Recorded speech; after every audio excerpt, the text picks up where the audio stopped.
चलिए तो मैं आप लोगों को दिखाने वाला हूँ नेक्स्ट वाला ड्यूपॉन्ट मॉडल जो है हम लोग के पास ड्यूपॉन्ट मॉडल। इससे हम लोग किस तरह से रिटर्न ऑन इक्विटी निकालने वाले ये हम लोग इसमें देखने वाले। तो देखिए सबसे पहले इसके लिए फॉर्मूला जो हम लोग के पास हो जाता है वो कौन सा फॉर्मूला होता है। तो देखिए जो रिटर्न ऑन इक्विटी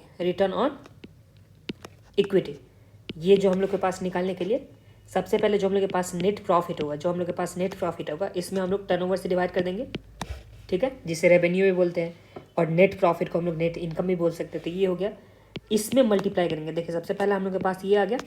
अब इसमें मल्टीप्लाई करेंगे किस चीज़ से, एसेट टर्नओवर बोलेंगे आप लोग, या इन्वेस्टमेंट टर्नओवर, या कैपिटल टर्नओवर से।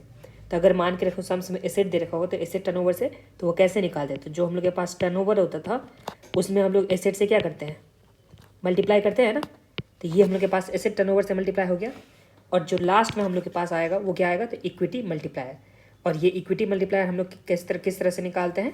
तो इक्विटी मल्टीप्लायर निकालने के लिए हम लोग क्या करते हैं, जो हम लोग के पास यहाँ पे इक्विटी मल्टीप्लायर में जो हम लोग के पास एसेट होता है उसमें हम लोग शेयर होल्डर के इक्विटी से डिवाइड करते हैं।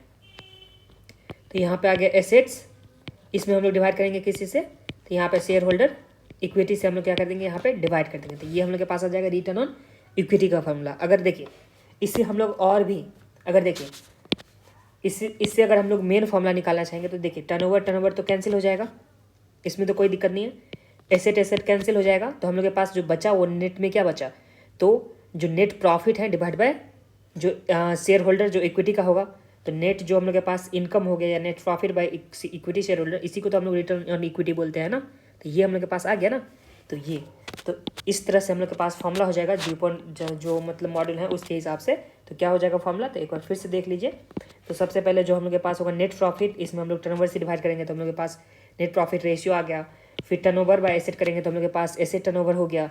और जो हम लोग के पास एसेट बाय इक्विटी शेयर करेंगे तो इसे हम लोग बोलते हैं इक्विटी मल्टीप्लायर। तो अगर इसे आप लोग लिखना चाहोगे तो इस तरह से लिख सकते हो, नेट प्रॉफिट रेशियो, इसमें मल्टीप्लाई करेंगे हम लोग क्या, एसेट टर्नओवर, और इसमें मल्टीप्लाई करेंगे इक्विटी मल्टीप्लायर। तो ये हम लोग के पास यहाँ पे बन जाएगा रिटर्न ऑन इक्विटी का फॉर्मूला, ठीक है। तो यहाँ तक में समझ में तो कोई दिक्कत नहीं। अब इस पे हम लोग के पास दे रखा हुआ है एक एग्जाम्पल। तो एग्जाम्पल नंबर यहाँ पे 1 दे रखा हुआ है।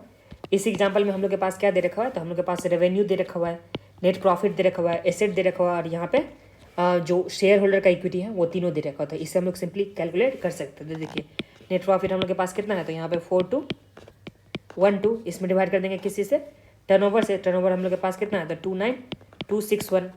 अब इसमें मल्टीप्लाई हो जाएगा टर्नओवर बाय एसेट। तो टर्नओवर तो हम लोग के पास 29261 तो दे रखा हुआ है ना, इसमें डिवाइड कर देंगे एसेट से। तो एसेट भी हम लोग के पास यहाँ पे गिवन है 27987, और इसमें मल्टीप्लाई कर देंगे एसेट से। तो फिर एसेट हम लोग के पास वही यही था 27987, और इसमें डिवाइड कर देंगे हम लोग क्या चीज़ से, तो जो हम लोग के पास इक्विटी था 13572। तो इससे हम लोग के पास यहाँ पे आंसर आ जाएगा। ये सब तो कैंसिल, तो बचा हम लोग के पास कितना था, 4212 डिवाइड बाय करेंगे 1357।